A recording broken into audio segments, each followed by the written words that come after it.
श्री राम सिर्फ 4 भाई नहीं थे, उनकी एक बड़ी बहन भी थी जिसका नाम इतिहास से लगभग मिटा दिया गया।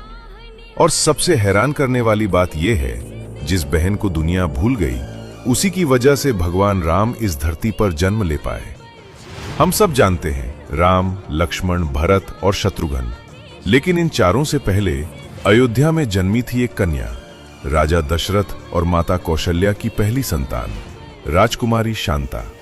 शांता सिर्फ एक राजकुमारी नहीं थी, वो अत्यंत तेजस्वी, विद्वान और धर्मपरायण थी।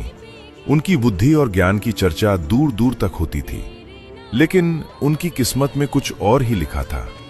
अंग देश के राजा रोमपद, जिनके पास सब कुछ था लेकिन संतान नहीं थी, और तब एक ऐसा निर्णय लिया गया जिसने एक बेटी को उसके अपने माता पिता से हमेशा के लिए दूर कर दिया।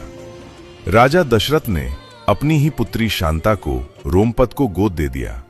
सोचो, एक छोटी सी बच्ची जो अपने ही घर से दूर किसी और राज्य में चली गई।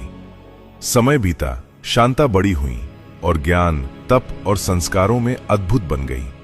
फिर उनका विवाह हुआ महान तपस्वी ऋषि ऋष्यशृंग से, और यहीं से शुरू होती है राम जन्म की असली कहानी।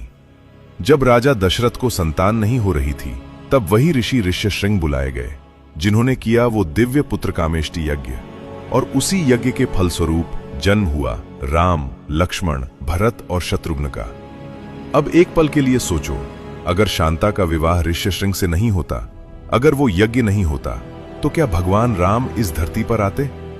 मतलब जिस बहन ने भगवान के जन्म की राह बनाई, उसी का नाम इतिहास की कहानियों में कहीं खो गया। ना ही टीवी सीरियल्स में, ना ही आम कथाओं में उन्हें वो स्थान मिला जिसकी वो हकदार थीं। ये कहानी सिर्फ एक छिपे हुए पात्र की नहीं, ये कहानी है त्याग की, बलिदान की और उस सच्चाई की जिसे समय ने धुंधला कर दिया। तो बताओ, क्या आप राम की इस बड़ी बहन के बारे में पहले जानते थे? अगर नहीं, तो इस कहानी को आगे जरूर बढ़ाओ, क्योंकि कुछ सच्चाइयां भुला देने के लिए नहीं, याद रखने के लिए होती हैं। जय श्री राम।